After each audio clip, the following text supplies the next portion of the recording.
Boa noite para quem já entrou.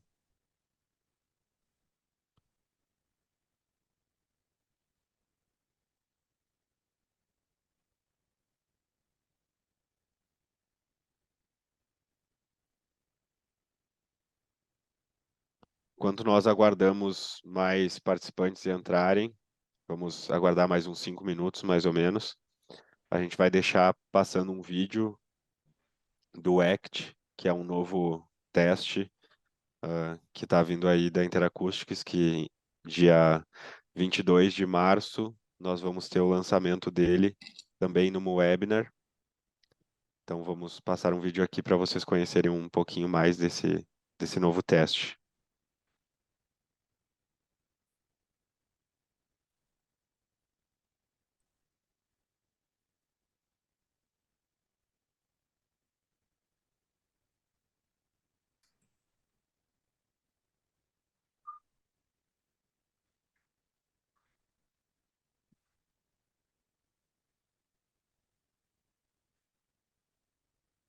The Audible Contrast Threshold Test, also known as ACT, allows you to assess if someone can hear in background noise.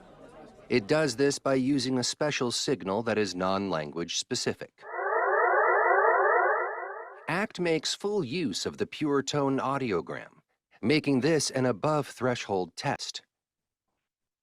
To perform ACT, you will need an audiometer with the ACT license, headphones or insert earphones, a patient response button, and a completed binaural audiogram with thresholds stored for at least the following frequencies: 250 Hz, 500 Hz, 1 kHz, 2 kHz, and 4 kHz. Now we have everything we need. We can go ahead and perform ACT. From the audiogram screen within the Affinity Suite, go to Menu, select Tests, and then click on ACT. An instruction box will automatically appear. Instruct your client on what they need to do and make sure they understand to press every time they hear the special signal, which sounds like a siren. Ensure that you have demonstrated the sound examples so that your client knows what to listen for.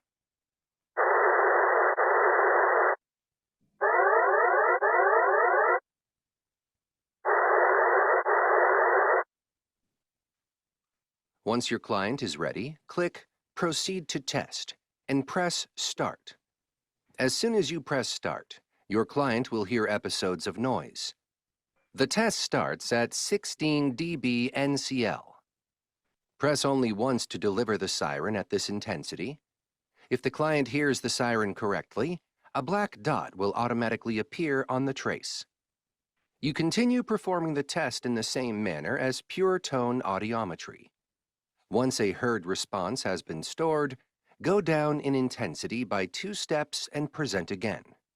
If the client does not hear the siren or does not respond to the sound in the correct time frame, a white dot will appear and you increase in intensity by 1 step. This 2 down, 1 up approach is the same as audiometry, and the test will automatically stop and store a value once it has reached 3 out of 5 correct responses. Once the relevant number of correct responses has been reached to produce an ACT value, a green bar will appear in the middle of the screen. You can now use this to counsel your clients about their ability to hear in noise. Press on the Guidance tab to reveal our recommendations for the different ACT severity levels. Use this for counseling, to adjust hearing aids, to recommend assistive devices, and to discuss rehabilitation and communication strategies. Selected hearing aid brands use the ACT value to automatically optimize their adaptive hearing aid features.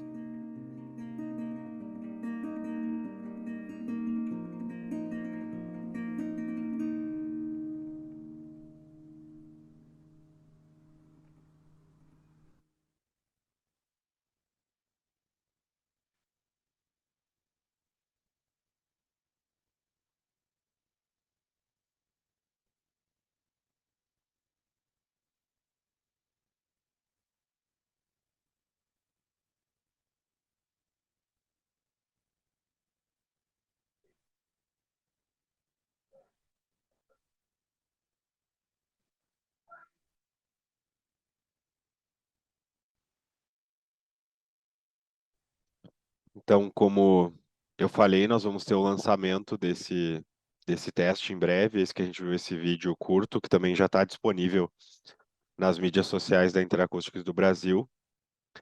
E vai ser dia 21 de março, às 19 horas.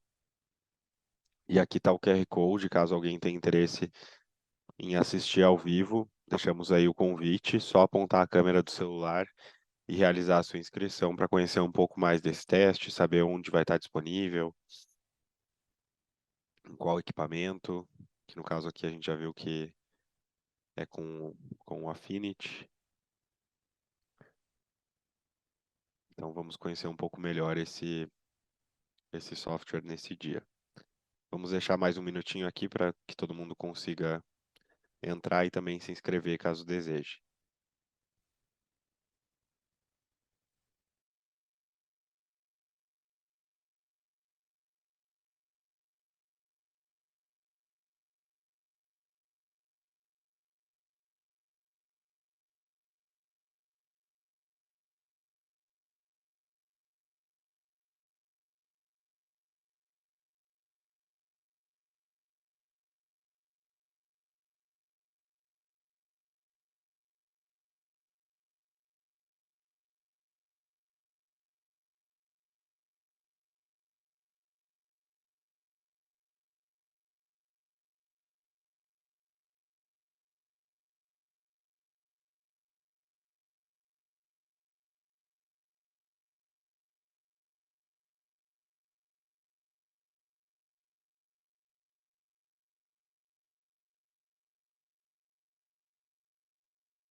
Boa noite a todo mundo que está presente. Então, em função do horário, já vamos iniciar aqui os trabalhos dessa noite. Hoje a gente vai, então, ver um pouco mais sobre mascaramento com a professora Michele. Ela já esteve com a gente aí na última quarta-feira. E depois a gente vai ver também um pouco na prática, conhecer algumas ferramentas especiais que a gente tem no software também, entender com qual audiômetro a gente consegue fazer o mascaramento.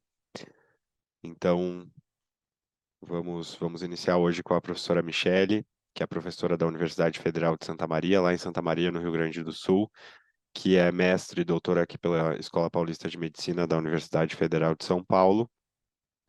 E queria começar já agradecendo a professora Michele por topar estar aí com a gente mais uma noite. Dizer que vai ser um prazer te ouvir de novo, assim como foi na semana passada, assim como será nas próximas aí que estão por vir. Então, boa noite. Obrigada, Ângelo. Muito obrigada. Boa noite, gente. Obrigada, Antes de Ângelo. iniciar, eu só queria lembrar que as perguntas vocês mandem no Question and Answer, que é o Q e A, que tem aqui embaixo, que aí fica mais organizado. E caso queiram mandar alguma coisa no chat, também podem enviar, mas a gente vai ver as perguntas que estão no Question and Answer. Desculpa te interromper, professora. Imagina, não tem. Pode me interromper quando precisar. Bem tranquilo. Obrigada, Ângelo, pela apresentação. Obrigada mais uma vez pela oportunidade. Então, vamos começando. A nossa ideia hoje. Opa, passaram dois aqui. A gente conversou na semana passada sobre o que a gente precisa, né, para fazer uma avaliação. Ai, peraí, que não está compartilhando minha tela, né? Deixa eu ir de novo. Ainda não.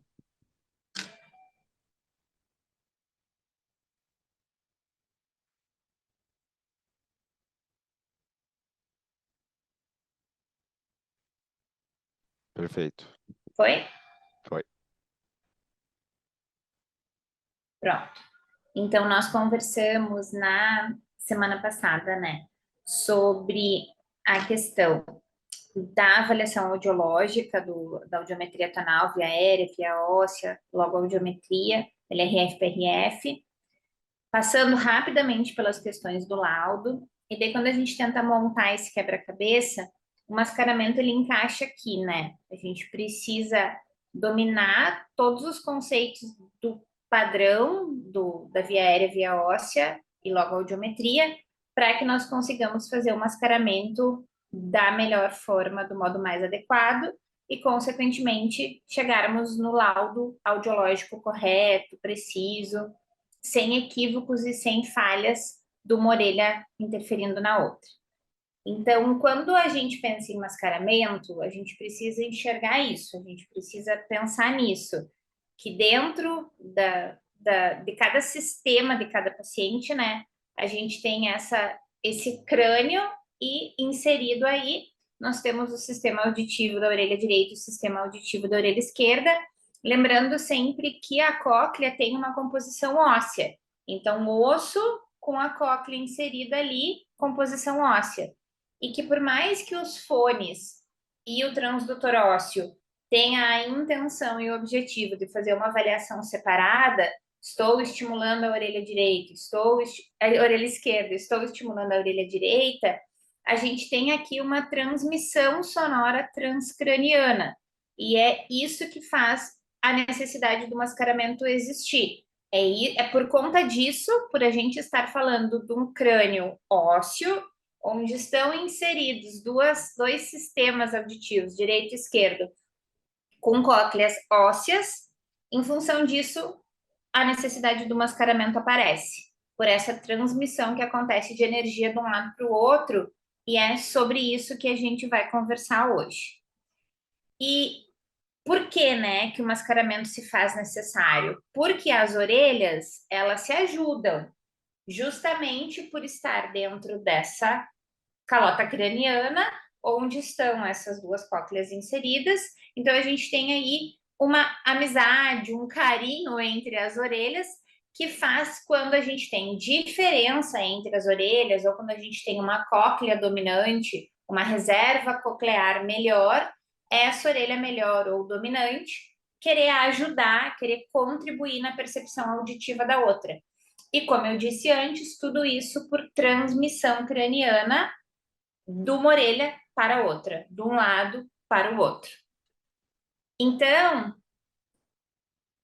gostaria muito que ao final do nosso encontro hoje vocês tivessem um pouquinho mais de facilidade, clareza, de enxergar a questão da técnica de Rude ou técnica platô, que é a que a gente mais vê em relação à aplicação do mascaramento.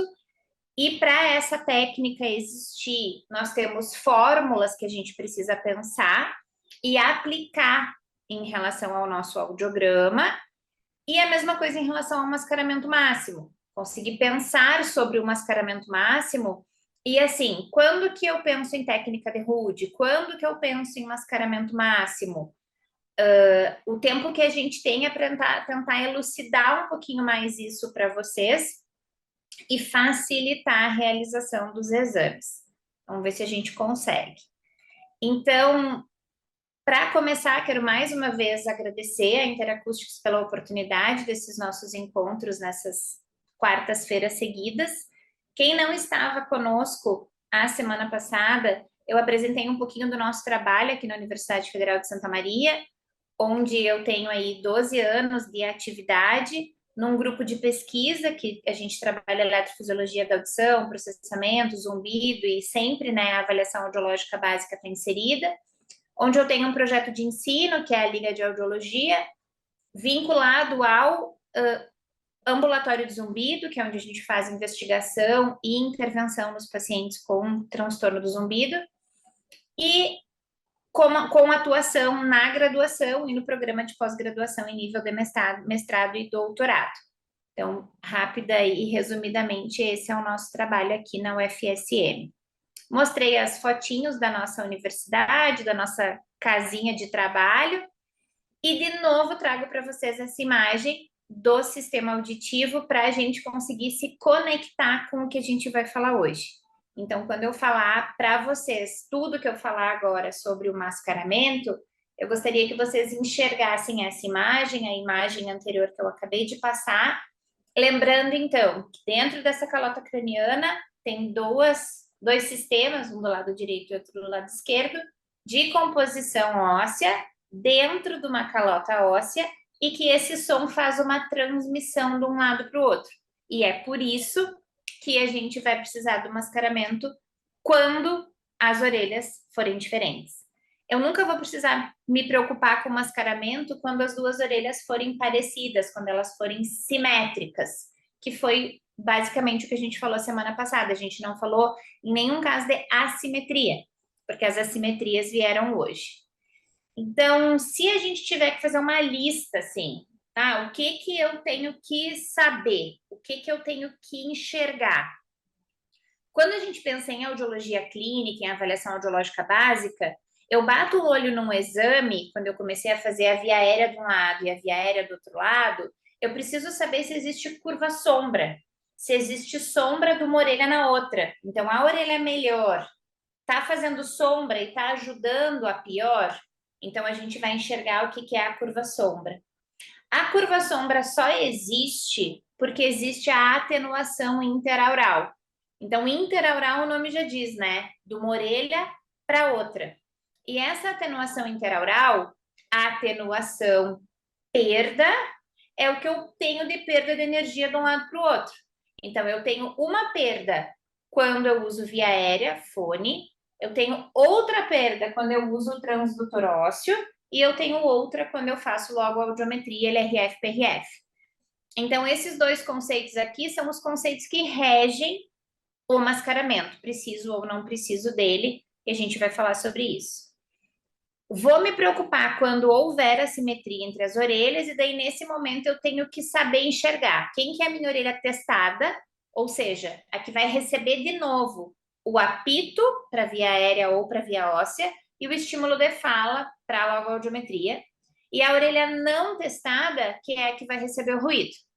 Então, aqui eu já identifico quem vai ser retestado, reteste de VA, reteste de VO ou reteste de logoaudiometria. E daí eu vou obter resultados depois desse ruído mascarante. Que resultados são esses? Se eu tenho uma resposta em 60, eu tirei a ajuda contralateral, eu tirei a participação da orelha que estava contribuindo, essa resposta ou ela vai ficar no mesmo lugar, porque a ajuda não estava sendo realmente efetiva, não estava participando, ou essa resposta vai ficar pior. Então, eu nunca vou ter uma resposta melhor. Então, os resultados no ruído, pós-ruído mascarante, é disso para pior, tá? Do resultado que a gente tinha para pior. É isso que a gente tem que pensar na análise do resultado pós-ruído. E daí, primeiro passo, qual que é a primeiríssima coisa? Mudança de postura nossa, enquanto clínico, enquanto fonoaudiólogo. Toda vez que a gente fala em mascaramento, vem uma carinha feia, uma carinha de tristeza, eu acho não, eu tenho certeza que não precisa.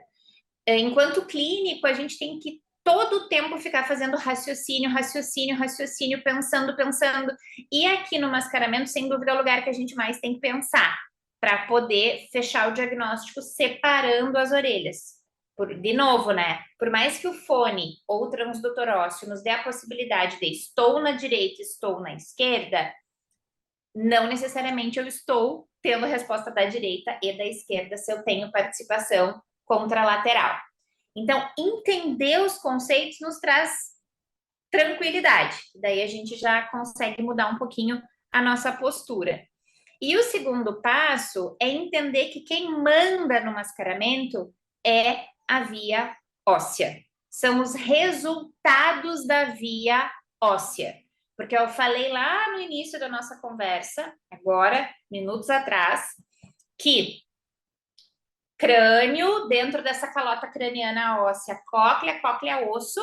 Então, eu tenho verdadeiras respostas de reserva coclear quando eu vou lá e estimulo diretamente essa cóclea com o transdutor ósseo. Então, quem manda no mascaramento é a via óssea. Se eu estou fazendo um estímulo desse lado e ele atravessa o crânio, e aqui nesse desenho vocês conseguem ver, ó, o som começa com uma marca preta bem forte e vai diminuindo essa marca, chega com menos força do outro lado. Então, quando eu uso o transdutor aéreo, eu tenho essa passagem, eu tenho essa perda de energia, a gente tem valores aí de 40 a 80 dB que a gente pode ter de perda de energia. Quando a gente está com o transdutor ósseo, ou eu não vou perder nada de um lado para o outro, porque está passando pelo osso direto de uma cóclea para outra, Ou eu vou perder bem pouquinho. Então, eu posso perder aí até 30 dBs de um lado para o outro. E quando eu estou falando de um lado para o outro lado, eu posso perder até 45 dBs. A gente vai voltar nesses valores de atenuação, mas para começar a elucidar o que a gente tem para conversar hoje, isso tem que ser claríssimo, por isso o segundo passo aí, depois de mudar a postura. Quem manda no mascaramento é a via óssea, são as respostas de via óssea e essa transferência de energia que acontece por conta da vibração de um lado para o outro. Se nós formos pensar em termos conceituais, o que é o mascaramento, se a gente pudesse separar a orelha assim, né? Tirar a orelha da pessoa, que a orelha melhor, para avaliar só a orelha com maior dificuldade, não dá para fazer o que está nessa foto, né? Mas se a gente pudesse, o mascaramento não ia ser necessário. Mas o que é o mascaramento em termos conceituais? É a gente justamente dividir, separar as orelhas por um ruído mascarante. Então, durante todo o tempo que a gente fala em mascaramento, eu preciso identificar a orelha melhor, a melhor reserva coclear. Então, digamos que a orelha melhor é a direita e a orelha pior é a esquerda. Essa orelha aqui vai receber o ruído. Se ela recebe o ruído, eu não estou testando ela, eu estou tirando ela. Se eu não estou testando ela, ela é minha orelha não testada e ela recebe ruído. Essa aqui, que é a orelha pior, ela é minha orelha testada. É ela que vai ser retestada na presença do ruído mascarante. Então, eu vou colocar shh aqui. É como se eu estivesse usando assim, ó. Shh, fica quietinha, orelha direita. Shh, fica quietinha aí. Orelha direita fica quietinha para a gente testar a orelha esquerda sem a ajuda dela. Por que ela ajudaria? Porque o som é transmitido de um lado para o outro. Então, esse som que veio para a orelha esquerda em forte intensidade, ele vai cruzar o crânio e vai chegar na orelha direita e ela vai responder. E daí vem a tal da curva sombra que a gente já vai falar. Mas o mascaramento nada mais é do que a introdução de um ruído na orelha que eu não quero testar, que é a minha orelha melhor, para eu verificar, analisar, revisar a minha orelha pior, a minha orelha que está com maior dificuldade. Então, percebam aqui que tem uma diferença entre as orelhas. E é nessa situação que a gente fala de mascaramento. É aqui que a gente precisa dele. E daí, essa pergunta eu recebo muito. Prof, qual que é o melhor método? Qual que é o método mais eficaz? Qual que é o mais rápido? É difícil essa resposta, porque eficaz todos são. O mais rápido, sem dúvida, é o mascaramento máximo, porque a gente faz todo o raciocínio ali vinculado com as respostas de via óssea, então ele fica mais rápido, mas ele não é bom sempre, porque se eu tenho uma orelha normal e uma perda severa, a quantidade de ruído que eu precisaria por conta dessa perda severa para colocar nessa normal, talvez o meu paciente não aguente, porque é uma quantidade de ruído muito grande, e a gente já vai falar disso logo em seguida. Mas a contraindicação, entre aspas, do mascaramento máximo seria esse desconforto para o som numa orelha muito boa, esse ruído incomodar na hora que eu quero tirar a participação dessa orelha. Salvo isso, ele é sempre muito bom. O mascaramento real, que é pela atenuação interaural real, ele é o menos utilizado, porque daí a gente considera a atenuação interaural de cada sujeito, e eu nem vou falar dele hoje em função do tempo. E o método Platô, que é a técnica de Rude, eu acredito que ainda seja a técnica mais utilizada e mais ensinada, né, nas faculdades, nos cursos de fonoaudiologia, e ela é muito boa, ela é rápida quando a gente pega o jeito de fazer o platô, só que ela pode dar super mascaramento nos casos de gap bilateral. Então, a gente precisa cuidar disso e vai ter um caso logo adiante. Então, nesse primeiro momento, qual que seria já o recado? O mascaramento máximo, a contraindicação seria o ruído incomodar o paciente numa perda assimétrica muito grande, pela orelha que vai receber o ruído ser muito boa. E a contraindicação, entre aspas, da técnica de Rude seria ela poder causar supermascaramento quando eu tenho gap bilateral. Então, num slide mais adiante, eu brinco, né, de uma super dica, mas que isso é uma coisa minha, muito Michele, assim. Grandes assimetrias, técnica de Rude. Gap bilateral, mascaramento máximo. Ah, mas eu não posso usar o mascaramento máximo em pequenas assimetrias? Pode, pode, sempre pode. Só tem que cuidar o paciente ali, se ele não vai ficar com desconforto, ficar olhando para o rostinho dele, se ele não vai fazer cara feia quando a gente coloca a quantidade de ruído que tem que colocar, tá? Nenhuma técnica vai dispensar o raciocínio lógico, o raciocínio clínico, o olhar para o paciente, a interação com o paciente. Então, não dá para achar que você vai escolher uma técnica de mascaramento que vai dar certo para todos os casos, que vai dar 100% correto se a gente não pensar, se a gente não fizer as contas e olhar para o exame, principalmente olhar para o paciente. Às vezes a gente está tão conectado ali nas contas do mascaramento, o paciente está lá sofrendo com o ruído e a gente não viu. Isso é totalmente contraindicado. Então, pensar, raciocinar clinicamente, raciocínio lógico, esse funciona sempre e não dá para não ter no mascaramento, tá? As técnicas de mascaramento todas, elas são embasadas no mesmo conceitual teórico, que é essa questão da perda de energia, da transmissão transcraniana, que gera a tal da atenuação interaural, que eu vou explicar para vocês um pouquinho agora. Então, a atenuação interaural, se a gente conseguir guardar o nome, já fez metade do caminho. Atenuação, perda, redução interaural, de uma orelha para outra. Então, é a quantidade de energia que se perde, que atenua, que diminui, que se reduz de um lado para o outro.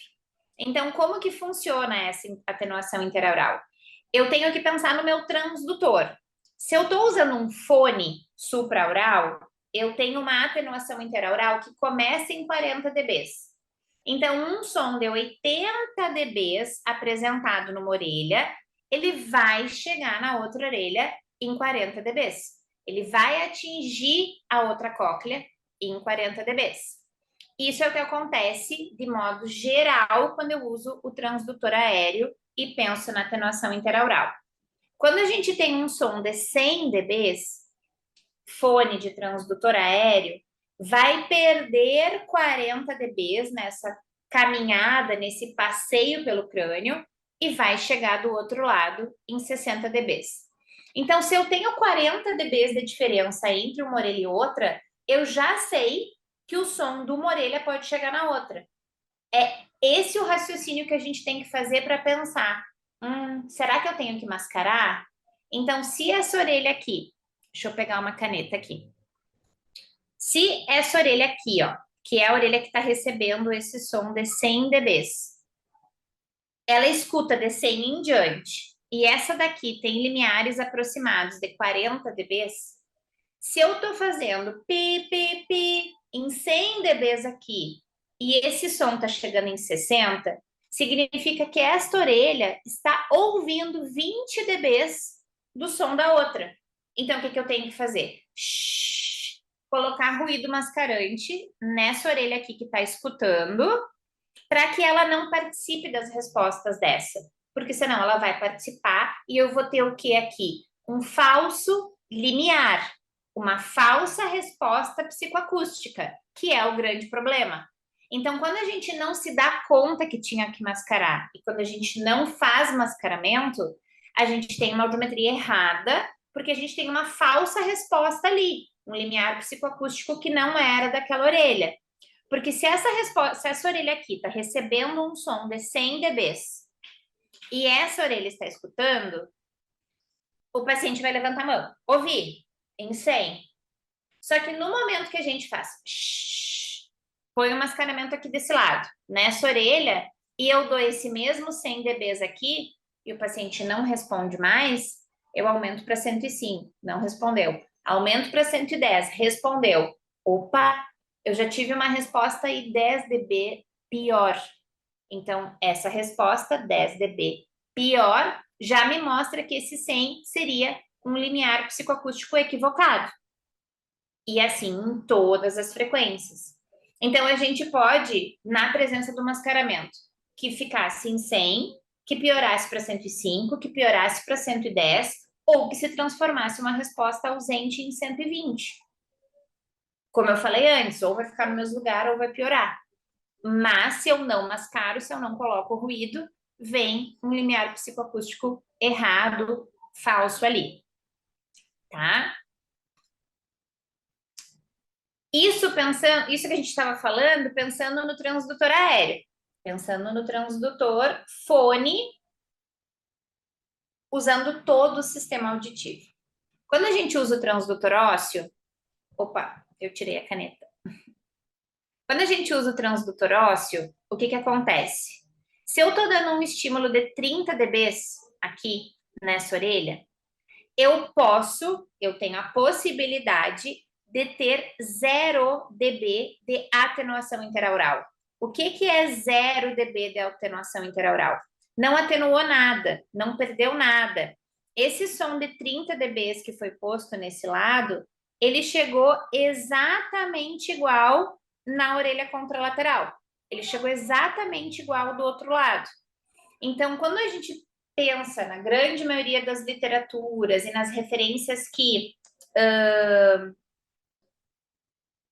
me fugiu a palavra, porque o que eu quero dizer é o seguinte: quando a gente pensa na atenuação interaural de via aérea, essa atenuação pode ir de 40 a 80. Então, eu perco no mínimo 40 e posso perder até 80 dB de um lado para o outro. Na via óssea, eu posso não perder nada, que é esse 0 dB de atenuação interaural, ou eu posso perder até 30 dBs. Por que eu posso perder até 30 dB se a vibração passa direto, se cruza de um lado para o outro? Porque tem uma relação com o tamanho da calota craniana, com a quantidade de gordura na cabeça, com a quantidade de cabelo na cabeça. Tudo isso muda essa energia que vai de um lado para o outro. Por isso que era a média que eu queria falar antes. A média que a gente pensa e que a gente raciocina para a via aérea é em média 40 dBs de perda. Na via óssea, trabalha-se muito com o 0, ou seja, não perde nada de um lado para o outro. Mas é importante a gente saber que pode perder, que existe a possibilidade de perder até 30 dBs por essas questões que eu falei, principalmente vinculadas ao tamanho da calota craniana e à quantidade de gordura. E daí agora eu vou tentar fazer isso fazer sentido aqui, mostrando para vocês os casos. Daí aqui eu só coloquei imagens para ilustrar e nós lembrarmos que quando é por transdutor aéreo e transdutor ósseo, existe um raciocínio diferente para perda de energia, para atenuação interaural. E era isso aqui que eu estava falando antes em relação à média. Quando a gente pensa especificamente na técnica de Rude, o que eu tenho de valores médios de perda de energia? Na logoaudiometria, quando eu estou falando para o LRF, PRF, se eu estou falando em 100 desse lado, vai perder 45 e vai chegar nesse. Para a via aérea, transdutor fone aéreo, vai perder 40 dB de um lado para o outro. E na via óssea não perde nada. Isso é o que a gente tem conectado à técnica de Rude, que é a técnica dos platôs.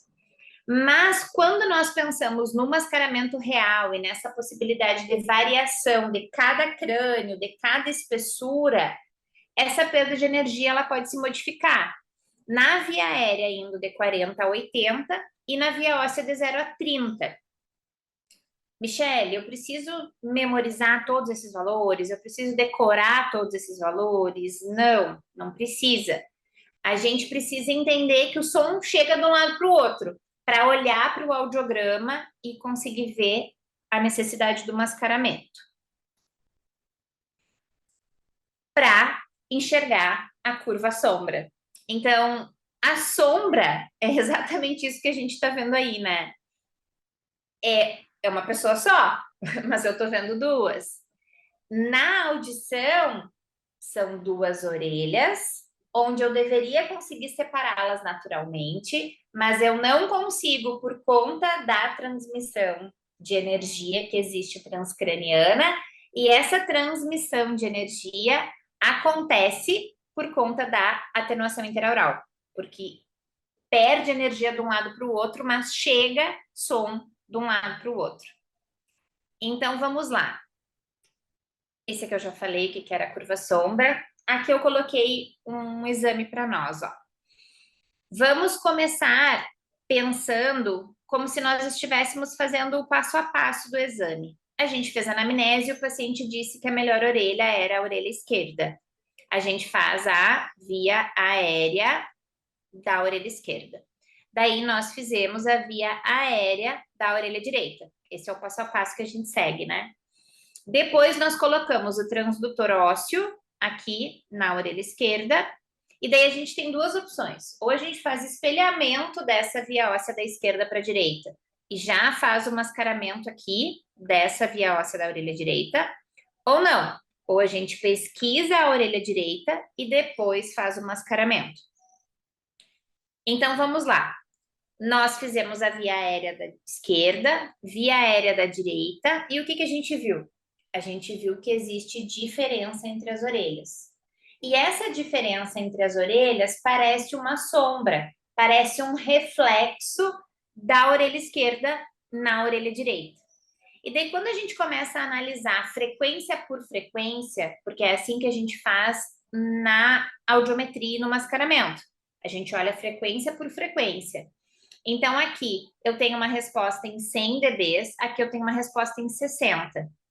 Se tem 40 dBs de diferença entre as orelhas, eu preciso mascarar, ou seja, colocar ruído aqui nessa orelha, que eu já descobri que essa daqui é a minha orelha não testada, e eu vou retestar essa orelha aqui com apito e fala, porque essa daqui é a minha orelha testada. É ela que eu vou revisar, retestar, reanalisar na presença do ruído mascarante aqui desse lado. Tá, Michele, mas eu não entendi por quê. Se eu tô dando um som de 100 dBs aqui na orelha direita, pi, pi, pi, pi, a gente falou que a atenuação pelo fone, pela via aérea, é no mínimo de 40 dBs. Então, se eu tô dando um som de 100 dBs aqui, 100, que perde 40, chega em 60 do lado esquerdo. E 60 é o limiar auditivo da orelha esquerda. Ou seja, esta orelha está ouvindo o apito que é dessa. A orelha esquerda está ouvindo o apito que é da orelha direita. Quando a gente compara aqui no 500, em 500, a resposta aqui no fone está em 90. E a óssea da orelha esquerda, em 500, está em 25. Então, 90, que perde 40, chega em 50 desse lado. Chega aqui, ó. Então, esta frequência aqui, esta orelha esquerda, está ouvindo muito o apito que é desta orelha. Então, eu preciso mascarar. E assim eu vou frequência por frequência. Quando eu bato um olho num audiograma assim, com as ósseas aqui em cima, ó, como essas daqui estão, é impossível não separar essas orelhas aqui com ruído mascarante. Eu preciso fazer isso aqui, ó, separar. É shh para a orelha esquerda, para poder colocar apito na aérea, apito na óssea e falar de novo as palavras aqui, ó, na logoaudiometria, com ruído mascarante. Então, aqui nesse primeiro momento, a ideia era mostrar para vocês, eu tenho uma curva sombra e eu preciso mascarar. Daí agora, logo em seguida, a gente vai entrar nas contas e nos cálculos do mascaramento. Mas aqui até então eu tenho ou não tenho uma curva sombra? Sim, eu tenho. Por que eu tenho uma curva sombra? Porque eu tenho 40 dBs de diferença comparando a aérea com a aérea ou a aérea com a óssea. Quando eu tenho gap ou gap aero-óssea assim, eu sempre vou comparar com a via óssea, porque lá no início eu falei que quem manda no mascaramento é a via óssea. Então, aqui eu tô dando um estímulo na orelha direita que está cruzando este crânio, ou por transdutor aéreo ou por transdutor ósseo, e atingindo a orelha esquerda, que vai ajudar. Porque eu falei que elas são amiguinhas, que elas são colaborativas, o som desse lado, o som chegando desse lado, que é a orelha melhor, ela vai ajudar e vai dar falsas respostas, falsos limiares aqui na orelha direita. Então, o que a gente já tem aqui, ó? Esses triângulos já demonstram a simbologia do mascaramento, né? Que o mascaramento foi aplicado e que essas respostas já foram retestadas na presença do ruído mascarante. E daí a mesma coisa na via óssea. Este colchete mostra que eu já fiz mascaramento e se eu já fiz mascaramento, a orelha esquerda recebeu ruído mascarante. Aqui na logoaudiometria não aparece, mas sim, foi feito mascaramento. E todas, via aérea, via óssea e logoaudiometria, é a mesma coisa. Ruído na não testada, para eu refazer a pior, que é a testada. Daí agora em seguida a gente fala de fórmula, de contas. Deixa eu tirar a caneta para eu passar o slide. Daí aqui eu tentei fazer um resuminho para a gente. O que a gente entendeu ou deveria ter entendido até agora? Que o som apresentado numa orelha, ele vai chegar na outra, mesmo que tenha perda de energia, ele vai chegar na outra, lógico, né? Dependendo da sua intensidade.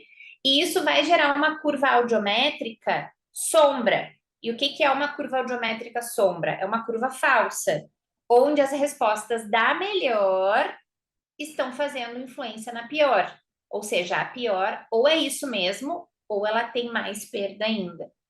E com essa análise, com essa interpretação, a gente sabe que tem que tirar a participação da melhor com ruído mascarante. Isso é o mascaramento. Daí, para seguirmos, vamos só colocar em alguns lugares os seus devidos conceitos. Aqui eu já comentei, né? Quando a gente fala em mascaramento, ruído na não testada, tom ou estímulo de fala, vai ser a orelha testada. Para a gente começar a mascarar, então. Eu peguei essa imagem de máscara, porque é exatamente isso, sabe? Eu tapo, eu tiro a realidade da orelha melhor. Eu coloco uma máscara, eu coloco eu tô aqui, esqueço as palavras hoje. Já vou lembrar, igual eu lembrei do média antes. Mas eu tiro a originalidade daquela orelha, mascarando ela e colocando esse ruído, então, para ela não interferir. Se a gente entendeu até aqui quando mascarar, que é quando eu tenho diferença de 40 dB entre as orelhas, via aérea com via óssea, porque daí eu já olho para melhor, e quando eu tenho gap, se eu entendi o quando, a gente começa a falar do como.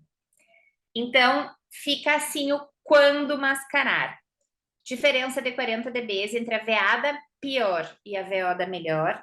Eu tenho um gap aéreo ósseo na orelha pior, eu não posso deixar aquele gap ali sem mascarar.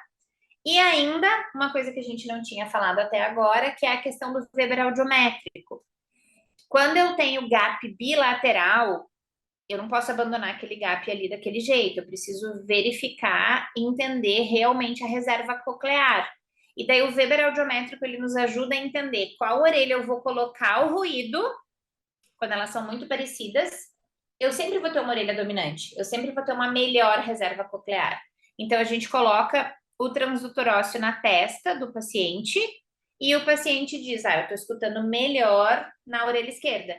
Então, a orelha esquerda é a que tem a melhor reserva coclear e, consequentemente, ela que vai receber o ruído. Então, o Weber audiométrico nos ajuda para isso. Inclusive, o Weber audiométrico veio no novo manual, Guia do Conselho, aquele que eu mostrei na aula da semana passada, que não tinha no anterior. Então, isso foi bem interessante. Daí, aqui, nós temos um gap bilateral. Então, pensando naquela ordem que a gente vinha criando agora minutos atrás, eu perguntei para o paciente a orelha melhor dele, ele me falou que era a direita. Então, eu comecei pela aérea da direita, fiz a aérea da esquerda, daí eu coloquei o transdutor ósseo aqui na orelha direita para fazer primeiro essa óssea. Daí eu tenho duas opções. Ou eu espelho para cá, espelhar é copiar a via óssea, partindo do princípio da atenuação interaural do zero, da técnica de Rude, ou eu capto essa via óssea. Coloco o transdutor e capto essa via óssea para fazer mascaramento depois. Por que para fazer mascaramento depois? Porque eu já sei que essa daqui... Não peguei minha caneta. Aqui. Porque eu já sei que essa daqui é a minha orelha não testada, ou seja, ela vai receber ruído, e essa daqui é a minha orelha testada. Ou seja, ela vai ser revisada, retestada, com ruído mascarante, aqui, ruído na direita, para revisarmos via aérea, via óssea e a logoaudiometria, LRF, PRF. Aqui ficou faltando LRF. Desculpa, eu não tinha me dado conta que estava sem LRF aqui. Identificando orelha não testada, orelha testada, se a gente for passar por aqueles conceitos que a gente acabou de ver, deixa eu tirar a caneta daqui para poder passar o slide. Eu tenho ou não tenho uma curva sombra? Eu tenho. Quem está fazendo sombra? A direita está fazendo sombra na esquerda. Então, as respostas da esquerda podem estar sofrendo influência e interferência da direita, por conta da atenuação interaural. Então, pegando aqui o exemplo em 2000 Hz, ó, a resposta com mascaramento aqui está em 75. Esse símbolo significa que já foi mascarado. 75 comparado a esse 15, com certeza absoluta a orelha direita está ouvindo. Porque 75 com o fone, pi, pi, pi, que perde 40, chega em 35. Então, aqui, ó, tá chegando aqui. Significa que aqui. Que essa orelha está ouvindo. Se eu percebo que ela está ouvindo, eu tenho que tirar ela da jogada, tirar a participação dela para fazer uma testagem oficial aqui. Então, isso acontece nas três situações, VA, VA e logoaudiometria. Eu tenho a simetria entre as orelhas, eu identifiquei já quem é a orelha testada e não testada, já vi que eu tenho que retestar tudo para a gente conseguir verificar os resultados, então, do pós-mascaramento. Como vocês observam aqui, o quadradinho significa que já mascarou, aqui já mascarou, o colchete significa que já mascarou, e o que é já ter mascarado? Já teve ruído aqui desse lado e já teve ruído na orelha direita para fazer a logoaudiometria da orelha esquerda. Então, agora nós seguimos para a gente pensar. Deixa eu só... esse aqui eu já tinha falado. Já falei. Esse aqui só tá passando de novo que eu já tinha falado. Eu acho que faltou um slide aqui. Esse aqui é o mesmo exame, só que ele tá maior para a gente ver o resultado. E aqui é outro exame. Esse daqui, a ideia era vermos outra curva sombra. Então, aqui, nesses exames todos, a gente está identificando curva sombra e identificando a necessidade do mascaramento. A gente está respondendo o quando. Então, em função do tempo, não vou entrar aqui item por item como eu fiz antes, mas eu percebo uma curva sombra. A orelha direita está fazendo sombra na esquerda e eu tenho que tirar ela, então, da jogada para conseguir retestar a orelha esquerda com fidedignidade. Feito isso, identificamos a necessidade do mascaramento, entendemos que a gente tem que tirar a participação da orelha melhor, agora a gente tem que entender o quanto de ruído que eu vou aplicar, que a gente entra nas técnicas de Rude e do mascaramento máximo. Não tem como a gente fugir das fórmulas. Então, elas existem, elas são fáceis, não tem nenhum mistério aqui, mas a gente precisa memorizá-las. Eu digo sempre que se a gente não quiser memorizá-las, está tudo bem tê-la numa prancheta ou na nossa mesa, enquanto a gente está começando a trabalhar com audiologia ou enquanto a gente ainda é aluno, ou uma situação que eu vivi recentemente de uma colega que trabalhou anos com terapia e resolveu começar a trabalhar com áudio, era muita coisa para ela memorizar, ela deixou as fórmulas ali pertinho dela enquanto ela está fazendo o exame, ela olha. Com o tempo, é natural. a gente vai memorizar. E que fórmulas são essas? Então, vamos lá. Pensando na quantidade de ruído. Quando a gente faz técnica de Rude, esse é o nome da técnica, eu vou ter a seguinte fórmula.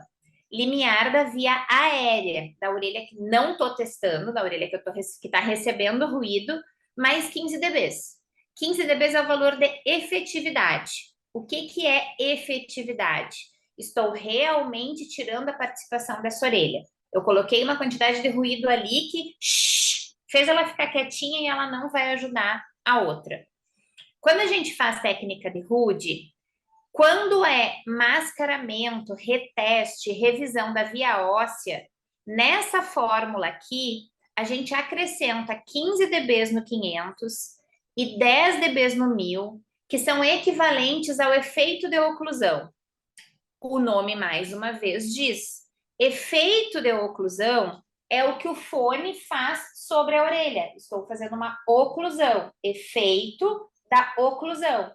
Então, o fato da gente tapar a orelha aumenta a necessidade de ruído e, por isso, acrescenta-se ruído nessa fórmula aqui, que é a fórmula padrão da técnica de Rude. Então, quando a gente faz via aérea e via óssea, nas duas, eu vou precisar fazer os 3 platôs de 5. A gente já vai fazer uma simulação aqui. Mas, onde muda a fórmula? Muda a fórmula quando eu estou retestando via óssea, revisando via óssea, e não é só isso, não é só pegar o limiar e somar 15 dB. Eu preciso acrescentar os valores do efeito de oclusão. Esse é o meu raciocínio para quando eu estou aplicando, pensando a técnica de Rude. Quando nós estamos pensando na quantidade de ruído para aplicar o mascaramento máximo, a fórmula, a técnica do mascaramento máximo, eu vou pegar o limiar da via óssea da orelha que eu estou testando. Então, aqui tem um O que vale 2 vezes. Limiar da via óssea da orelha que eu estou testando. Óssea testada. Eu sempre brinco que esse O aqui vira um lembrete. E eu vou somar 35 dBs. Aqui é sempre assim. Então, eu não tenho essa variação do efeito de oclusão aqui. É sempre limiar da via óssea da orelha que eu estou testando, mais 35. Seja para revisar via óssea, seja para revisar via aérea. Qual que é a diferença quando eu aplico o mascaramento máximo para revisar VO e quando eu aplico o mascaramento máximo para revisar VA? A diferença é que quando eu estou revisando via óssea, eu vou subindo os dois juntos. Porque percebam que a fórmula aqui, ela está conectada nos valores de via óssea. Então, se a via óssea era 20, o meu ruído vai começar em 55. O paciente não respondeu. Sobe 5, sobe 5. Por que que nada sincronizado? Por que que sobe junto? Porque a fórmula é conectada na via óssea. Então, se o paciente respondeu em 30, 30 mais 35, 65. Tom, ruído. Só que eu dei o estímulo em 30 e o paciente não respondeu. Eu subi para 35. Se eu subir aqui, o ruído tem que subir também, porque a fórmula é conectada nessa óssea. Por isso que a gente brinca do nado sincronizado e que eles andam juntos, até o paciente responder. Quando o paciente respondeu, eu estou com a minha quantidade de ruído que eu deveria estar, porque esse ruído está conectado nessa óssea. O que não acontece na via aérea. Na via aérea você tem um ruído fixo, porque você já procurou a VO, você já tem a VO real. Então você vai ter mascarada a via óssea e vai ter aqui resposta de 40 dB dessa via óssea. 40 mais 35 é 75 de ruído que você vai colocar. E você vai revisar e retestar a via aérea sem mexer nesse ruído. Por quê? Porque a via óssea está pronta. Se o ruído está conectado nessa resposta de via óssea, eu não tenho por que mexer. Não vou mexer no ruído. O ruído tá, a óssea está pronta, o ruído também. Eu vou só achar o novo valor de via aérea. Só vou achar o novo limiar de via aérea. Vamos ver se a gente consegue fazer esse organograma fazer sentido. Vamos lá. Já volto aqui para não entrar no mascaramento de logo e ficar confuso. Ó, eu peguei o mesmo caso que a gente estava olhando antes para tentar seguir uma linha de raciocínio. Então, a gente viu curva-sombra, a gente viu que tem que mascarar via aérea, via óssea e logo a audiometria, e agora a gente vai fazer as contas. Então, vamos fazer as contas juntos. Vamos aplicar a fórmula. Eu vou começar, deixa eu só pegar a caneta aqui. Eu vou começar fazendo as identificações. Essa daqui é a minha orelha não testada, essa daqui é a minha orelha testada. Aqui vai receber ruído e aqui vai ser revisado via aérea, via óssea e logo audiometria. Então, no caminhar do exame, né, nós fizemos via aérea da direita, via aérea da esquerda, via óssea da direita, espelhamos para a orelha esquerda ou não. Ou a gente procurou essa via óssea normalmente para mascarar depois. Por que mascarar depois? Porque eu tenho um gap aqui, um gap aqui, e essa é a minha orelha dominante. A orelha direita é a minha orelha melhor. Então, se a gente vai aplicar técnica de Rude, vamos entender por que a técnica de Rude aqui causaria supermascaramento. Ó. Vou ficar com a minha calculadora a postos aqui para eu não falar bobagem. Técnica de Rude, limiar da via aérea, 40. Então, fórmula, limiar da via aérea, da orelha que eu não estou testando, 40 dB. Mais 15 de efetividade, que é o valor padrão da efetividade. Se eu estou em 500 e eu mascaro primeiro a via óssea, eu tenho que somar o efeito de oclusão, mais 15 dB do efeito de oclusão. Então, o meu ruído inicial aqui para 500 Hz seria 70 dB. Só que, o que acontece? A gente falou todo o tempo do valor da atenuação e da transferência de energia sonora de um lado para o outro, para o apito. Esse som de 70 dB que eu estou colocando aqui, ó, para a orelha direita ficar quietinha e não interferir na orelha esquerda, ele não pode, em hipótese alguma, chegar desse lado. Então, essa orelha aqui só pode ouvir ruído. Essa orelha aqui só pode ouvir tom ou fala, VA, VO e logo. Se eu colocar 70 dB aqui, 70 que perde 40, chega em 30 desse lado. E essa via óssea aqui, ó, ela vai estar ouvindo este ruído. Então, esse aqui é o famoso super... Opa, falhou minha caneta. É o famoso super mascaramento. O que é o super mascaramento? A quantidade de ruído que eu precisaria colocar pela técnica de Rude, ela vai ser ouvida pela orelha testada. E isso não pode acontecer. O que eu faço aqui? Eu troco a técnica. Então, na época, eu brincava do hashtag troca técnica. Na época, eu digo, teve uma época que eu fazia isso, agora não faço tanto. Mas é isso, é troca técnica. Se eu não posso usar a técnica de Rude, que é a aplicação da fórmula que me deu 70 dB de ruído, eu vou usar o mascaramento máximo, que foi o que a gente acabou de falar. Qual que é a fórmula do mascaramento máximo? Limiar da via óssea, só que daí eu vou para a orelha testada, né? Limiar da via óssea, 5 da orelha que eu estou testando, esquerda, 5 mais 35, 40, que é a quantidade de ruído que vem para cá, que vem para a direita. Mas, prof, 40 dB dá em cima do limiar da direita.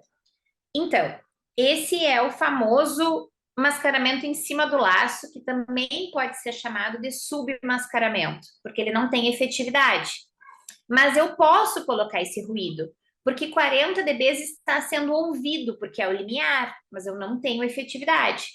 Então, nesse caso aqui, eu vou colocar uma observação na minha audiometria, que na frequência de 500 Hz foi realizado o mascaramento, porém, submascaramento, porque eu não posso subir mais o ruído, porque se eu subir o ruído, essa orelha vai ouvir ruído e ela não pode.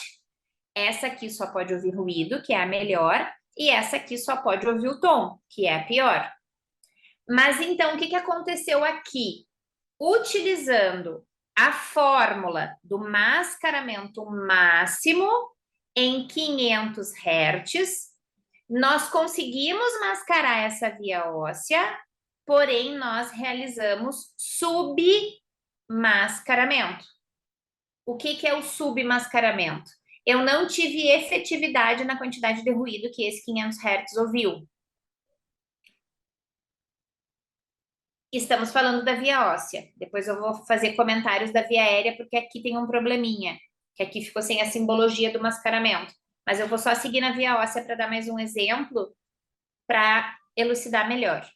A gente estava falando de 500, então agora vamos para 1000. Fazendo a técnica de Rude em 1000 Hz, qual que é a técnica de Rude? Eu tenho o limiar da via aérea, da orelha, que eu não estou testando. Deixa eu abrir minha calculadora de novo, que matemática não é meu forte. Nunca foi. 35 do limiar da orelha que eu não estou testando, que é a direita, mais 15 da efetividade, que é um valor fixo de ruído efetivo que eu preciso, que é da fórmula, mais 10 dB do efeito de oclusão, porque eu estou fazendo 1000 Hz, e daí a gente soma o efeito de oclusão. O meu ruído inicial seria 60 dB aqui, para o 1000 Hz, pela técnica de Rude. Depois eu ainda teria que dar platô. 60 que perde 40, chega em 20, chega aqui, ó. Ou seja, essa via óssea, ela está ouvindo este ruído. Não pode. Não pode porque isso é super mascaramento. Se isso é super mascaramento, eu vou trocar a técnica e vou utilizar mascaramento máximo. O que é o mascaramento máximo? Outra fórmula. Via óssea da orelha que eu estou testando, ou seja, 10, mais 35, 45. O meu ruído aqui vai ser 45 dB em 1000 Hz. Mas, prof, o limiar é 35, o ruído é 45, isso aqui não é efetivo, porque efetividade é 15 dB. Sim, exatamente isso. Isso aqui é o que a gente chama de mascaramento mínimo. Eu posso fazer submascaramento? Nesse caso aqui, em cima do limiar, posso. Eu só não posso quando ele é menor que o limiar. Tem um exemplo mais para frente que eu acho que não vai dar tempo da gente falar. Mas eu mostro rapidamente. O mascaramento mínimo, que é um outro conceitual do mascaramento que a gente precisa entender, ele é o quê? Quando eu aplico a fórmula do mascaramento máximo, a quantidade de ruído que chega na orelha não testada, ela não tem 15 dB de diferença em relação ao limiar, ela tem 10, tipo isso que aconteceu aqui agora. Então, isso aqui configura mascaramento mínimo. Eu vou fazer igual, vou colocar o apito na direita, fazer o pip, tom na orelha esquerda, mas eu vou de novo colocar uma observação na minha audiometria. Na frequência de 1000 Hz foi realizado o mascaramento mínimo. Toda vez que eu não atinjo a efetividade, ou seja, 15 dB de diferença entre a quantidade de ruído e o limiar audiométrico, eu tenho mascaramento mínimo ou eu tenho submascaramento. Lembrando sempre que o submascaramento é esse exemplo do 500 que a gente fez aqui, quando a quantidade de ruído fica em cima do limiar. Isso para o mascaramento de via óssea. O que mudaria para o mascaramento de via aérea? Para o mascaramento de via aérea, vamos para a técnica de Rude. Vou seguir aqui só para fazer frequências diferentes. Em 2000 Hz, a gente viu que já está mascarado, mas eu teria olhado a curva sombra do exame anterior, antes do mascaramento no caso, e eu preciso ver se tem 40 dB de diferença entre essa via aérea e essa via óssea. Então, a via óssea da orelha melhor está em 15. A via aérea está em 75. Então, eu tenho 40 dB de diferença. Eu preciso mascarar porque eu tenho probabilidade de participação da orelha direita na orelha esquerda. Como seria Rude? Eu vou pegar o limiar da minha orelha não testada, que é 35, e eu vou somar 15 dB de efetividade.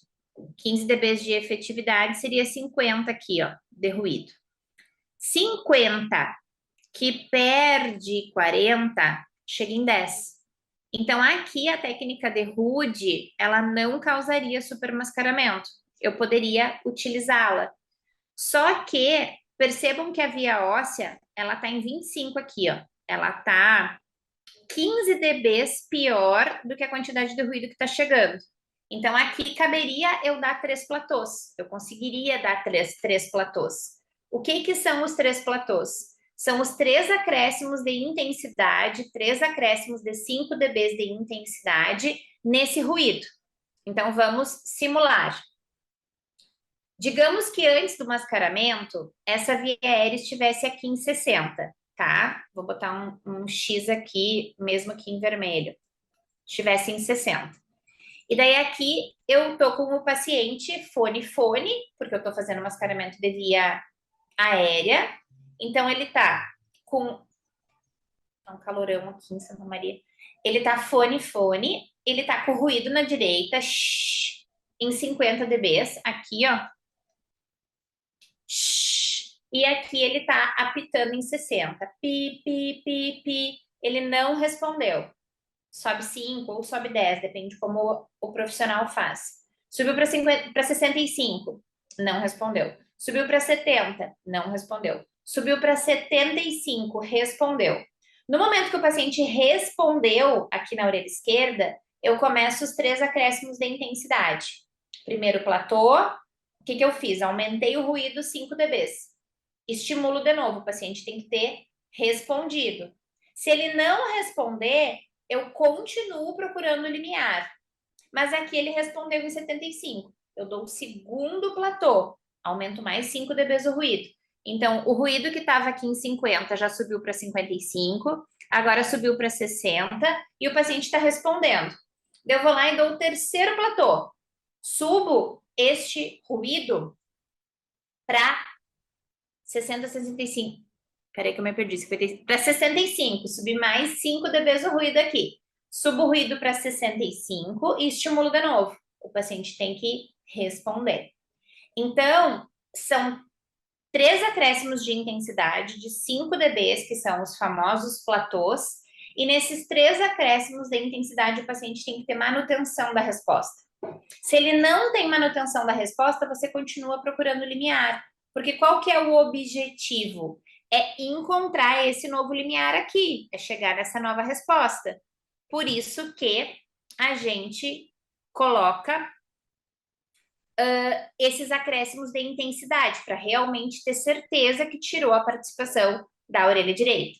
Esse é o conceitual da técnica de Rude. Eu dou o ruído efetivo e dou mais uma aumentadinha nesse ruído.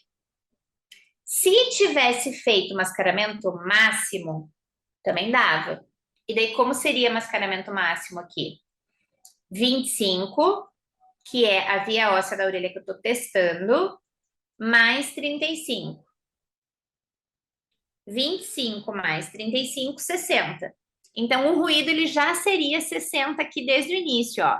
Aonde eu cheguei com os meus 3 platôs da técnica de Rude, seria o ruído que já ficaria ali fixo para eu procurar o meu novo limiar aqui da via aérea.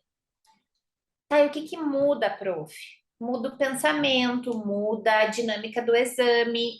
Quando a gente faz Rude, você vai aumentando o ruído de pouquinho em pouquinho e fica menos desconfortável para o paciente, o ruído. Por outro lado, quando a gente faz mascaramento máximo, você já parte da maior quantidade de ruído que você pode ter, que é 60 dB, para não causar supermascaramento, e procura esse novo limiar, procura essa nova resposta. Só que eu tenho mais ruído, mas por outro lado me torna um pouco mais rápido, porque eu não tenho essa questão de dar um platô e correr o risco do paciente parar de responder, dar o platô e o paciente parar de responder. Então, eu tenho para mim, assim, uma coisa minha, que se a gente procurar em livro, artigo, onde é que está escrito? Não tá. Eu tenho para mim que a técnica do mascaramento máximo nos gaps bilaterais, ela é sempre a melhor escolha. Porque na grande maioria dos casos, vocês viram aqui, a gente fez 2 frequências super mascarou. Em 2000 Hz não super mascarou. Mas é muito comum dar super mascaramento. Então já vai para o mascaramento máximo direto. Salvo que o paciente tenha desconforto. Nos componentes condutivos, seja perda condutiva ou perda mista, é incomum o paciente ter desconforto, né? Porque ele tem um problema maior de orelha média, não que aqui não tenha um problema de orelha interna também, porque são 2 perdas com problema de orelha interna. Não, mentira. A orelha direita, ela é condutiva pura. A orelha esquerda é que é mista. Mas pode ser que o paciente tenha? Pode. Por isso que eu falei lá no início, olhar para o paciente, interagir com o paciente, para a gente pensar direitinho se está fazendo bem o mascaramento. Para finalizar a demonstração desse caso, como que a gente pensa para logoaudiometria? Eu falei que eu não ia falar antes aqui para não confundir, mas a fórmula do mascaramento da logoaudiometria, qual é? É o índice de apresentação, o que eu estou falando ali no LRF ou no IPRF, menos 30. Então, o valor que eu estou falando no IPRF menos 30 é a quantidade de ruído, valor que eu estou falando no LRF menos 30 é a quantidade de ruído. Então, pensando nesse nosso caso aqui, a média tritonal aqui, ela tá mais ou menos 60. Só que eu tenho essa óssea aqui muito boa, que vai influenciar na percepção de fala. Ela vai participar da jogada, ela não vai conseguir ficar sem influenciar. Então, digamos que nós estejamos falando as palavras aqui, vou colocar 70. Se a fórmula da logoaudiometria é o índice de apresentação menos 30, a fórmula do mascaramento de logoaudiometria é o índice de apresentação menos 30, 70 menos 30 é 40. Então, aqui, ó, e eu vi em cima do laço, mas e eu vi esse ruído. Então, eu coloco. É um submascaramento, porque eu não tenho efetividade, mas eu coloco. Lembrando que aqui eu não tenho uma frequência específica. Eu vou olhar para 500.002, porque eu estou falando. Então, a maior concentração da área da fala está aqui, ó. Então, se eu vou usar 40 dB de ruído, eu estou tirando um pouco da participação, porque eu estou usando o transdutor aéreo, né? Eu estou usando o fone, mas eu não tenho efetividade. Então, se eu diminuir o ruído, eu sei que eu não estou fazendo efetividade nenhuma. Isso pensando no LRF. Então, por isso que é legal no LRF pensar no ruído sempre na resposta final. Qual que seria um LRF esperado aqui? Um LRF esperado seria mais ou menos uns 50, 55. 50 menos 30 dá 20. Não ia ouvir nada aqui. Então, o LRF não precisa mascarar, porque não daria mascaramento efetivo e nem submascaramento em cima do laço. Por outro lado, olha o IPRF. A gente está falando em 85. 85 menos 30 dá 55 de ruído. Então, deixa eu ver se eu consigo trocar a cor da caneta aqui. Vou pegar uma caneta verde, vai. Aqui, ó, em 55 seria o meu ruído para o IPRF. O ruído ficaria em 55 e eu reaplico as palavras do IPRF na presença de ruído mascarante. Então, se vocês já perceberem, na hora de fazer o IPRF, que a quantidade de fala da orelha esquerda, ela vai chegar na orelha direita, eu estou falando na esquerda e a direita vai receber, ou eu estou falando na pior e a melhor vai receber e vai participar, eu já posso fazer a lista de palavras com ruído contralateral. Então, aqui na orelha esquerda estaria os 85 com a lista da logoaudiometria, monossílabo, dissílabo, e desse lado eu ia ter um ruído fixo de 55 dB. Da onde saiu 55 dB? Da fórmula. Qual fórmula? Do mascaramento de fala, que é o índice de apresentação menos 30. Daí eu chego nesse 55 de ruído aqui. Tá? Faz 1h10 que eu estou falando, eu não vejo vocês e não vejo o chat nem o quadrinho de perguntas e respostas. Mas eu teria... Aqui eu só fui colocando essas contas que a gente fez aqui, ó. Eu coloquei aqui, porque se caso alguém quisesse, o material estava no slide. Eu coloquei aqui um outro exemplo, mais ou menos na mesma lógica, assim, só que aqui uma perda maior na orelha esquerda e fiz todo o raciocínio de novo.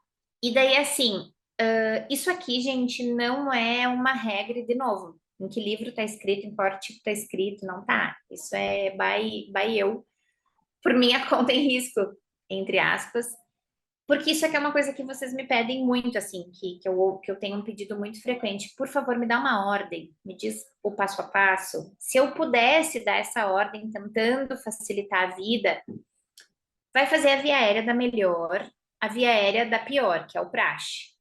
Daí, por terceiro, vai fazer a via óssea da orelha melhor. Eu gosto muito de fazer espelhamento da via óssea, que é simplesmente copiar, porque eu acredito na atenuação interaural de 0 dBs e mesmo que a gente tenha uma perda de energia, vai ter que mascarar. Então, eu acho que se nós ganharmos 5 minutos fazendo espelhamento da via óssea, ganhamos, porque o paciente está dentro da cabine, o exame é demorado, não é agradável, o fone não é bom, o transdutor não é bom. Então, quando me perguntam qual que é a tua justificativa, Michele, para motivar espelhamento de via óssea, tempo, satisfação do paciente e do fonoaudiólogo. A gente ganha uns segundos ali, porque vai ter que mascarar de qualquer jeito depois. Daí eu vou fazer mascaramento da via óssea da orelha pior, porque daí eu tenho ali a óssea real, eu tenho a verdadeira reserva coclear daquela orelha pior. Depois eu mascaro a via aérea, se for necessário, dessa orelha pior, e depois eu faço mascaramento de logoaudiometria, se for necessário. Mas naquela ideia, naquela lógica de que quem manda no mascaramento é a via óssea, para mim parece que essa ordem faz sentido. E claro, aqui ó, ficou faltando uma parte que eu acabei de me dar conta. Quando a gente está com fone, já dá para fazer a logoaudiometria, né? Aproveitar que está com fone e já faz a logoaudiometria. Pelo menos dá a orelha melhor. Porque daí da orelha pior, se eu já vejo que eu vou ter que mascarar a logoaudiometria, eu já faço mascarando. Quando a gente está começando, a gente quer fazer sem mascaramento, depois aplicar o mascaramento e tá tudo bem. Mas à medida que a gente vai pegando mão, já dá para fazer com mascaramento direto. Porque o que é o mascaramento? É colocar o ruído na orelha melhor para ela não participar das respostas da orelha amiguinha da outra orelha. Tá, gente? Então, se a gente fosse tentar resumir, né? O que não é resumível, eu brinco sempre, como resumir? Não é difícil resumir. Mas aqui eu coloquei organogramas de absolutamente tudo que nós conversamos. Quem é a orelha não testada e a orelha testada? Quando que eu vou mascarar? Diferença entre as orelhas e o gap na orelha pior. E a quantidade de ruído, deixando como uma sugestão, assim, forte, pensarem na técnica do mascaramento máximo em termos de qualidade de exame, a gente não supermascara nunca, em termos de tempo de exame, a gente ganha tempo, mas em muito, muito forte recomendação, olhem para o paciente, porque o problema do mascaramento máximo é o desconforto, é o paciente achar que é muito ruído, principalmente se eu tenho uma perda, uma orelha normal ou uma perda leve aqui na orelha que vai receber ruído, tá? Eu tô quase acabando. Eu brinquei aqui do acabou quase. Tô quase acabando, porque daí assim, ó, eu falei naquele caso ali sobre esses 3 conceituais que são importantes. Então, a gente não sabe fazer mascaramento se a gente não enxerga submascaramento e a diferença do submascaramento para o mascaramento completamente insuficiente, o super mascaramento que eu mostrei ali na hora da técnica de Rude e o mascaramento mínimo. Então, o que eu só queria reforçar aqui para vocês é que se vocês tiverem sub em cima do linear, pode fazer. A gente pelo menos está tirando um pouquinho da participação daquela orelha. E se vocês tiverem mascaramento mínimo, pode fazer.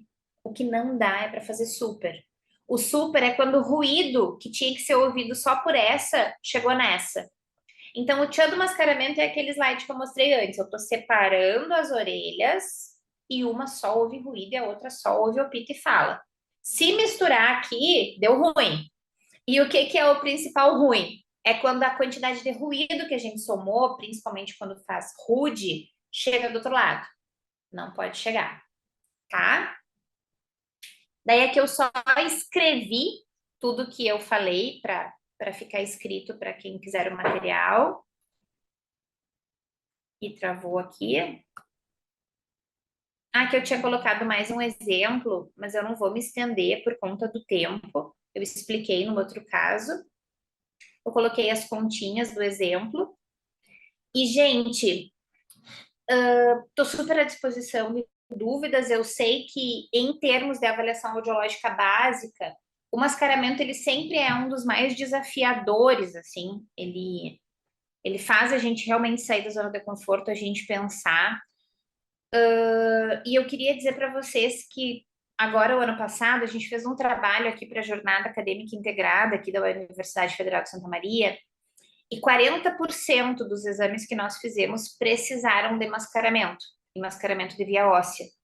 E eu achei muito legal a gente ter feito esse trabalho, por mais simples, entre aspas, que ele seja, para nós termos consciência que se a gente não souber mascaramento, talvez 40% dos nossos exames saiam com falha de laudo, com falha de diagnóstico. Então, estou super à disposição para as perguntas. Eu agradeço mais uma vez a oportunidade.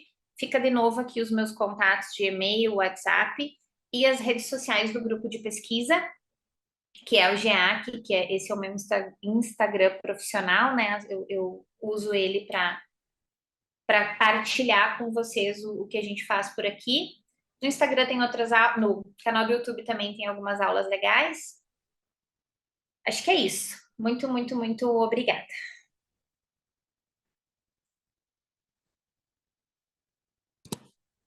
Muito obrigado, professora Michele. Falo no nome de todo mundo quando eu falo que foi ótimo e que foi muito prazeroso te ouvir mais um dia, e ainda temos mais pela frente. Apareceu uma pergunta aqui só por enquanto, então eu vou ler ela para ti. Perguntaram há uns 10 minutinhos, não sei exatamente qual slide era, na orelha direita não há mascaramento da via óssea, mesmo havendo gap entre via aérea e via óssea da mesma orelha. Não precisa? Deixa eu resgatar aqui para nós.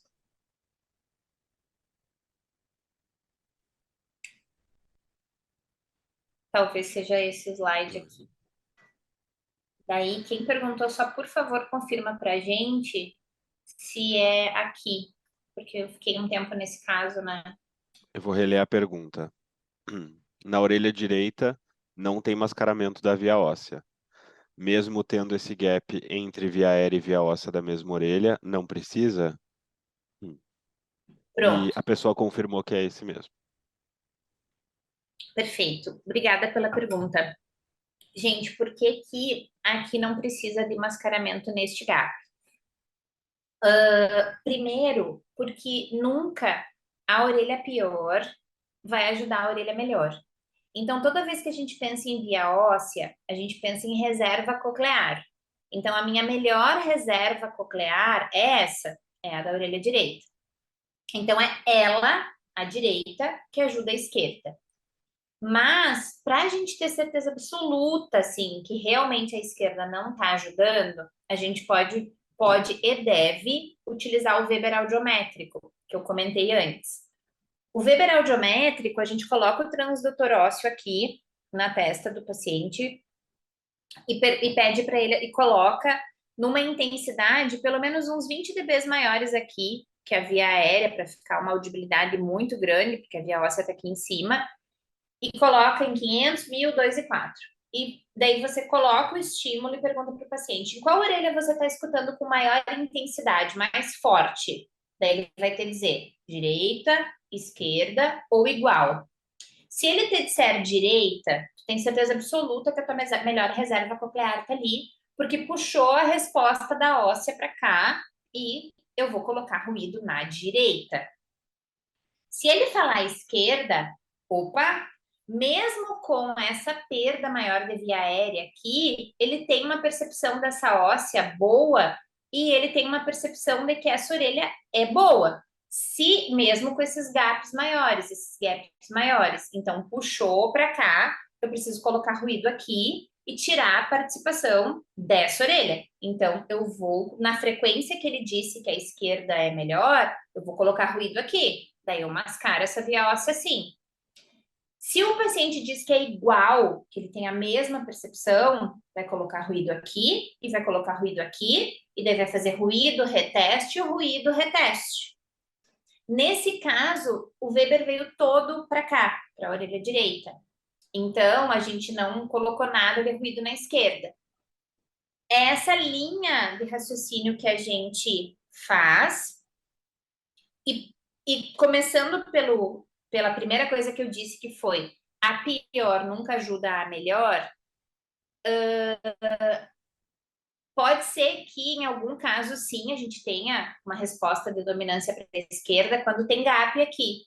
Mas vamos imaginar, vamos pensar, só para aproveitar a pergunta, que isso aqui, ó, deixa eu só mudar a cor da caneta para ficar mais didático. Vamos imaginar que isso aqui fosse tudo acoplado, tá? Vamos imaginar que aqui a gente não tem gap aeroósseo. Eu até ia comentar isso no outro exemplo lá. Vamos pensar que é assim, tá? Tá tudo acoplado aqui.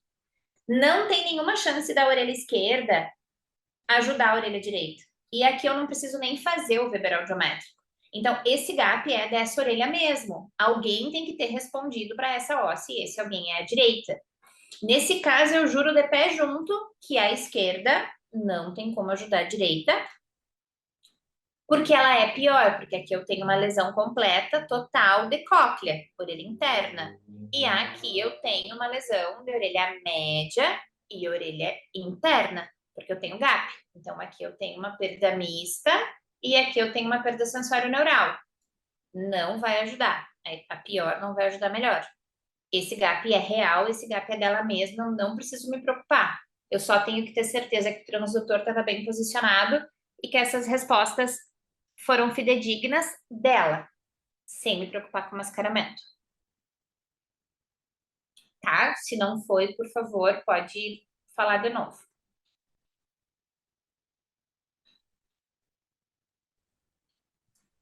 Obrigado por ter respondido, professora. Imagina. Ângelo, eu tinha te apontado um compromisso, Sim, desmarcamos, então eu vou ficar por aqui se precisar, tá? perfeito. Então, se tiver mais alguma dúvida, vocês ainda podem mandar agora. Queria agradecer novamente, então, à professora Michele, por ter abrilhantado aí a gente com mais uma noite hoje sobre mascaramento. Então, agora a gente vai ver um pouco da parte um pouco mais prática de como realizar o mascaramento. A gente pode realizar o mascaramento com qualquer audiômetro, seja o AD 529 ou AD 528, desculpa, o AD 629 ou a C40, ou também com os módulos de audiometria, tanto no Affinity Compact quanto no Callisto. Então eu vou mostrar rapidinho, principalmente duas ferramentas no software. Também não vou me alongar, é sobre o mascaramento automático e a ajuda de mascaramento, que são duas ferramentas que contam aí nos audiômetros que são híbridos, que são compatíveis com o funcionamento via software, e também com os módulos de audiometria que são operados via software dos equipamentos que também são de verificação. Então a gente tem o Affinity Compact e o Callisto, que servem para ir tanto a etapa da avaliação audiológica, depois para a etapa de verificação de prótese auditiva e depois também na validação dessa reabilitação.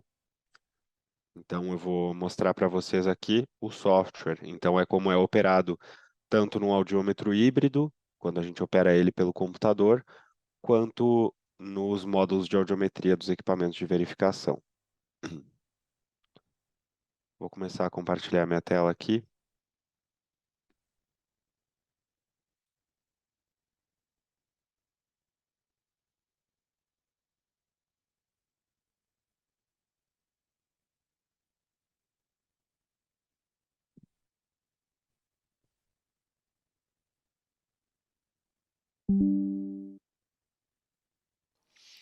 Para realizar o mascaramento, então nós precisamos de um audiômetro. Aqui nesse caso, nós vamos utilizar o software, então vamos operar o audiômetro via software.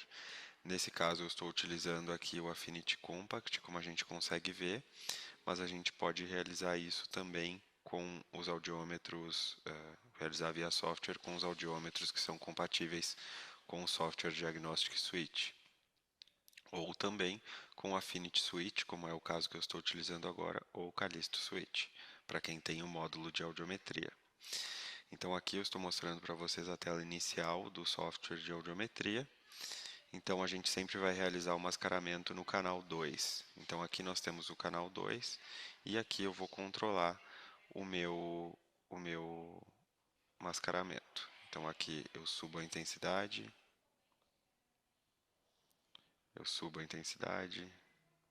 diminuo a intensidade, e se eu ficar com o mouse aqui em cima, eu vou estar dando o estímulo.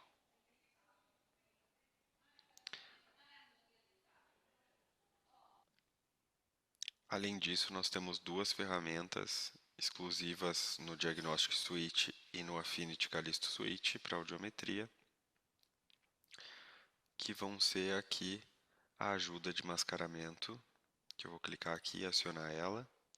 Então aqui nós vamos ter cores que vão nos auxiliar, nos dizendo se o mascaramento está dentro da intensidade ideal. Então nós vamos ter a possibilidade de ver aqui quando está tudo ok, como é o nível de mascaramento, então com a cor verde. Se o mascaramento está com uma intensidade baixa do que o que é necessário, a gente vai ter a cor laranja. E se ele estiver super mascarando, a gente vai ter a cor roxa. Vou marcar aqui. E a gente consegue visualizar ali a cor. Vocês estão vendo que agora alterou aqui para um laranja e está mostrando que é pouco mascaramento.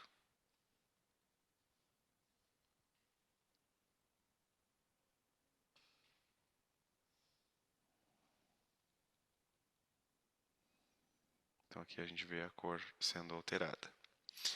Além disso, além dessa ajuda de mascaramento que a gente tem aqui, que agora está ativada, a gente também tem o mascaramento automático. Com o mascaramento automático, a gente vê que está ligado aqui a cor também e tem um A de automático. Então aqui eu já tenho uma intensidade aqui e aí a gente vai prestar atenção aqui, ó, que vai mudar a cor para quando for ativado, ele vai ficar mais claro. Eu vou automaticamente ativar o mascaramento quando for necessário. Então aqui, quando eu passo aqui, ele já ativa automaticamente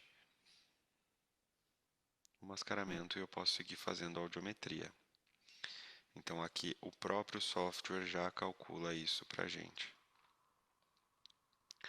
Eu posso alterar algumas coisas no protocolo. Então, alguns parâmetros aqui, eu criei um novo protocolo, criei um novo nome para esse protocolo, ele entrou na minha lista de protocolos. E eu posso vir aqui em mascaramento e aqui eu vou ter algumas possibilidades de ajuste.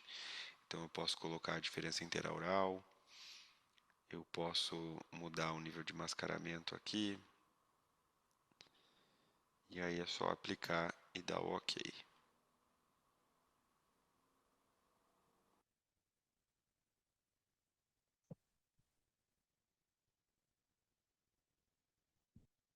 Então essas são algumas ferramentas que a gente tem disponível, que a gente pode utilizar para facilitar um pouco a nossa prática clínica, também para ser um algoritmo ali nos dizendo, nos confirmando se a gente está fazendo a coisa certa naquele momento. Então acaba ajudando bastante também.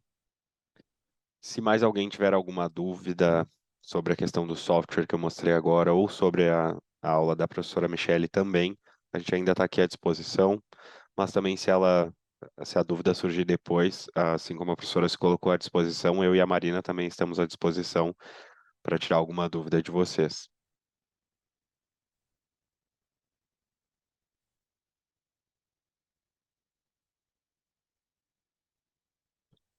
Então, acho que por hoje seria isso. Acabamos finalizando um pouco mais cedo, por mais que seja um assunto bem denso. Então, na próxima semana, é carnaval, então não vamos nos encontrar. Então, aí na semana seguinte, nós vamos conversar sobre os testes especiais. E aí, na outra semana, ainda, depois dos testes especiais, nós vamos falar sobre processamento auditivo. Então, ainda são dois temas bastante densos e que são bem interessantes também. E a gente vai trazer bastante coisa para vocês revisarem, conhecerem um pouco mais. Então, queria agradecer a todo mundo que esteve aqui presente, em nome da Interacústicas do Brasil. Também agradecer à professora Michele, novamente, por ter topado o convite. Nos próximos encontros, como está sendo falado aqui no chat, vai ser com o mesmo link que foi enviado da primeira vez. Então, salvem o link para pós-carnaval aí todos entrarmos e seguirmos compartilhando conhecimento aí na audiologia. Então, uma ótima noite para todo mundo.